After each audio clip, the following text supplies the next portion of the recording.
नांदगाव खंडेश्वर अंतर्गत येणाऱ्या एनस येथील तरुण विवेक हर्षद कनसे हा रात्री आपल्या पिकांचं नुकसान होऊ नये म्हणून कानस शेतशिवारावर गेला असता अचानक रानटी डुकराने त्याच्यावर हल्ला केला असून तो गंभीर जखमी झाला आहे।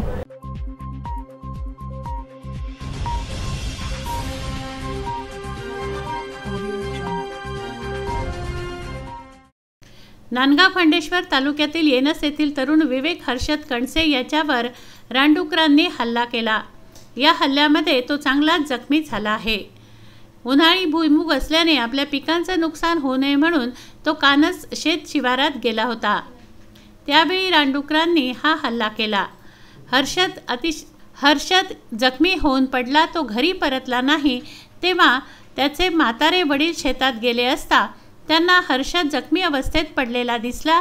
त्याला सामान्य रुग्णालयात दाखल करण्यात आलं। आपल्या मालाची नासाडी केल्याचं व रानटी डुकरांनी आपल्या मुलावर हल्ला केल्याची तक्रार वन विभागाकडे करण्यात आली असून आर्थिक नुकसान भरपाईची मागणी त्यांनी केली आहे। तुमचं नाव काय? हर्षद राजदपन। काय पेरलाय वावरात? भुईमूग पेरलाय का? आणि जो समजा डुकरानं घोषला ते कोण्या तारखेची गोष्ट आहे? ते गुरुवारची आहे। गुरुवारी संध्याकाळी। त्यानंतर तुम्ही तक्रार वगैरे केली काय? हो, तक्रार केली। अमरावती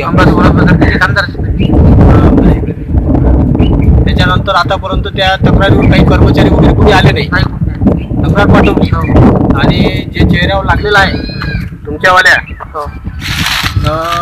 हे जे आतापर्यंत खर्च किती आला? तरी 30,000 रुपयाला। 30,000 रुपये आला का? कुठं कुठं लागलाय? ते लागलाय तो हात असा वरतून येतात। अंदाजे किती डुकरं होते? 1-2 डुकरं होते, पिल्लार होती। पिल्लार होती। 7-8। भुईमूग किती एकराचा आहे? 2 एकर। 2 एकराचा आहे काय? विदर्भ न्यूज, नांदगाव खंडेश्वर।